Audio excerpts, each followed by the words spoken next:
जीवित पुत्रिका व्रत या ज्योतिया व्रत का महत्व। जो स्त्रियां जीवित पुत्रिका या ज्योतिया व्रत करती हैं, उनका उद्देश्य बच्चों के जीवन की रक्षा करना यानी दीर्घ आयु की कामना करना होता है, ताकि उनको आजीवन पुत्र शोक न सताए।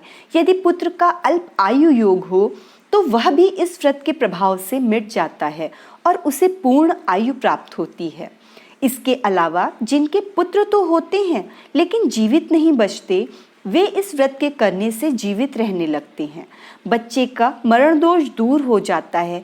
इन सब मान्यताओं के जन विश्वास के कारण ही इस व्रत का पुत्रवती स्त्रियों में काफी प्रचलन है। ऐसा कहा जाता है कि इस व्रत के दिन प्राचीन काल के अत्यंत प्रसिद्ध धर्मात्मा राजा जीवमोतवाहन अपने त्याग से गरुड़ को प्रसन्न करके शंखचूर्ण के सभी वंशधरों को मृत्युलोक से वापस लाने में सफल हुए थे। पूजन विधि। यह व्रत अश्विन मास के कृष्ण पक्ष की अष्टमी के दिन रखा जाता है। इस दिन व्रती महिलाएं दैनिक कर्मों, स्नान आदि से निवृत्त होकर भगवान सूर्य नारायण की मूर्ति को स्नान कराकर विधि विधान से पूजन कर धूप, दीप, कपूर आदि से आरती उतारें, बाजरे और चने से बना भोग लगाएं, प्रसाद भक्तों में बांटें। अष्टमी के दिन व्रती स्त्रियां प्रातः काल में उड़द के कुछ साबुत दाने निगल जाती हैं, जिसका तात्पर्य श्री कृष्ण भगवान का सूक्ष्म रूप में उदर में प्रवेश माना जाता है। इस दिन व्रती निर्जला रहकर उपवास करें। 24 घंटों के उपवास के बाद दूसरे दिन पारण करें। पुरोहित ब्राह्मण को ससम्मान भोजन कराकर दान दक्षिणा देकर विदा करें। और यह भी विधान है कि अपने पुत्रों के गले में काले या लाल रंग के रक्षा सूत्र या धागे को पहनावें। इसके पश्चात स्वयं भोजन करें। इस दिन उड़द तथा गेहूं के दान का बड़ा महत्व बताया गया है। शास्त्रों में व्रत के दिन काटे हुए फल तथा शाक खाना वर्जित किया गया है। इसलिए प्रायः सभी स्त्रियां ब्रह्मवेला में ही दही चिवड़े का भोग लगाकर पशु पक्षियों के लिए थोड़ा भाग निकाल देती हैं और तब स्वयं खाती हैं। मंगल कामना की यह परिपाटी भिन्न भिन्न क्षेत्रों में भिन्न भिन्न रूप में मनाई जाती है। जीवित पुत्रिका व्रत में भगवान कृष्ण का पूजन करना चाहिए तथा ओम नमो भगवते वासुदेवाय मंत्र का जाप करना चाहिए। जीवित पुत्रिका व्रत कथा प्रथम। जीमूतवाहन नामक राजा अत्यधिक दयावान तथा धर्मात्मा थे।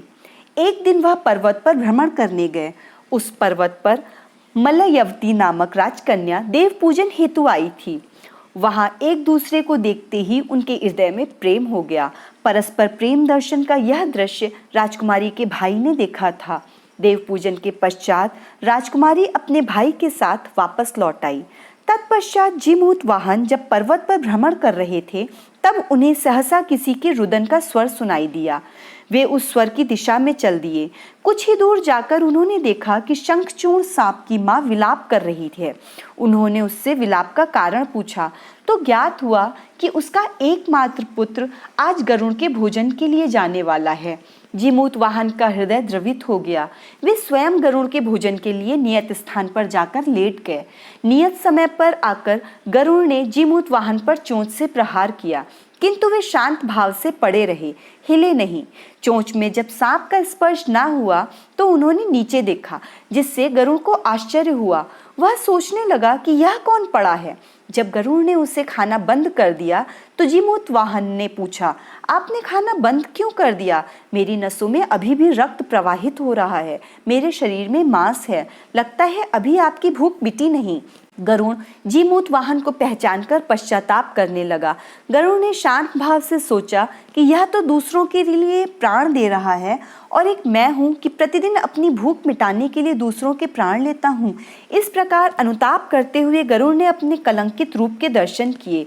गरुड़ ने अपने पापों का प्रायश्चित सा करके राजा से वर मांगने को कहा। राजा ने कहा, आज तक आपने जितने सांप मारे हैं उन सबको जीवित करके भविष्य में सांप ना खाने की प्रतिज्ञा कीजिए। गरुड़ ने तथास्तु कहकर अपने धर्म का निर्वाह किया। जब यह घटना घटी, उसी समय राजकुमारी का पिता तथा भाई राजा जीमूतवाहन की खोज करते करते वहां पहुंचे। उन्होंने राजकन्या का विवाह उनसे कर दिया। उस दिन अश्विन कृष्णाष्टमी थी। इति जीवित पुत्रिका व्रत कथा प्रथम समाप्तम। द्वितीय कथा। महाभारत के युद्ध के पश्चात पांडवों की अनुपस्थिति में कृतवर्मा तथा कृपाचार्य के साथ अश्वत्थामा ने शिविर में प्रवेश करके सैनिकों की हत्या कर दी। अश्वत्थामा ने सोए हुए द्रौपदी के पुत्रों को पांडव समझकर उनके सिर काट लिए। दूसरे दिन अर्जुन ने केशव को सारथी बनाकर अश्वत्थामा का पीछा किया तथा उसे बंदी बनाया। धर्मराज युधिष्ठिर के आदेश तथा श्री कृष्ण के परामर्श से सिर की मणि लेकर तथा केश मोड़कर गुरुपुत्र को बंधन से मुक्त कर दिया। अश्वत्थामा ने अपमान का प्रतिशोध लेने के भाव से पांडवों के वंशधर उत्तरा के गर्भ पर अमोघ अस्त्र का प्रयोग किया। पांडव उस अमोघ अस्त्र का प्रतिशोध न कर सके। वे भगवान केशव की शरण में गए। भगवान ने सूक्ष्म रूप से उत्तरा के गर्भ में प्रवेश करके गर्भ की रक्षा की, किंतु जब पुत्र का जन्म हुआ तो वह मृत प्राय था। भगवान ने उसे प्राण दिए। वही पुत्र पांडव वंश का उद्धारक राजा परीक्षित हुआ। परीक्षित को इस प्रकार जीवन दान देने के कारण इस व्रत को जीवित पुत्रिका नाम से शब्दांकित किया गया। उड़द का निगलना श्री कृष्ण का सूक्ष्म रूप में उदर प्रवेश माना जाता है, अतः इस दिन भगवान श्री कृष्ण या वासुदेव के पूजन की अनिवार्यता है। इस श्री जीवित पुत्रिका व्रत कथा द्वितीय समाप्तम। तीसरी कथा। एक समय जब भगवान श्री कृष्ण द्वारिकापुरी में निवास करते थे, उस समय एक ब्राह्मण भी द्वारिका में रहता था। उसके 7 पुत्र काल के गाल में बचपन में जा चुके थे। इस दशा को देखकर वह ब्राह्मण बहुत दुखी था। एक दिन वह भगवान श्री कृष्ण के पास गया और कहने लगा, भगवान, आपके राज्य में आपकी कृपा से मेरे 7 पुत्र हुए, परंतु जीवित कोई नहीं रहा। इसका क्या कारण है? यदि आप अपने राज्य में किसी को दुखी नहीं देखना चाहते तो कोई तो उपाय बताइए। भगवान बोले, हे ब्राह्मण सुनो, इस बार तुम्हारे जो पुत्र होगा उसकी उम्र 3 वर्ष है। उसकी उम्र बढ़ाने के लिए तुम भगवान सूर्य नारायण की पूजा हेतु होने वाले जीवित पुत्रिका व्रत को धारण करो।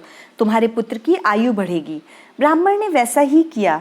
जब वह सपरिवार हाथ जोड़ और खड़े होकर इस प्रकार विनती कर ही रहा था, सूर्य देव विनती सुनो, पाऊं दुख अपार, उम्र बढ़ाओ पुत्र की, कहता बारंबार। इतना सुनते ही सूर्य का रथ वहीं रुक गया। ब्राह्मण की विनती से प्रसन्न होकर सूर्य ने अपने गले से एक माला ब्राह्मण पुत्र के गले में डाल दी और आगे चले गए। थोड़ी ही देर में यमराज उस ब्राह्मण पुत्र के प्राण लेने आया। यमराज को देखकर ब्राह्मण और ब्राह्मणी श्री कृष्ण जी को झूठा कहने लगे। भगवान श्री कृष्ण अपना अनादर जानकर तुरंत सुदर्शन चक्र लेकर आ गए और बोले, इस माला को यमराज के ऊपर डाल दो। इतना कहते ही ब्राह्मण उस माला को उठाने लगा कि यमराज डरकर भाग गए, परंतु यमराज की छाया रह गई।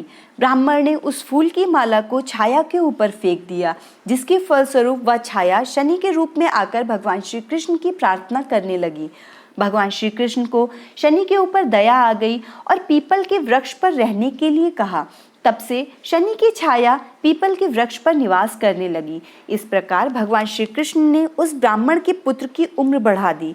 इसलिए हे भगवान, जिस तरह उस ब्राह्मण के लड़के की उम्र बढ़ाई है, उसी तरह सबके बच्चों की उम्र बढ़ाना और उन पर अपनी कृपा दृष्टि बनाए रखना। इसी जीवित पुत्रिका व्रत कथा समाप्तम। कथा के बाद भगवान श्री कृष्ण की आरती करनी चाहिए और अपने बच्चों की दीर्घ आयु के लिए भगवान से प्रार्थना करनी चाहिए। भगवान श्री कृष्ण की कृपा सब पर सदैव बनी रहे।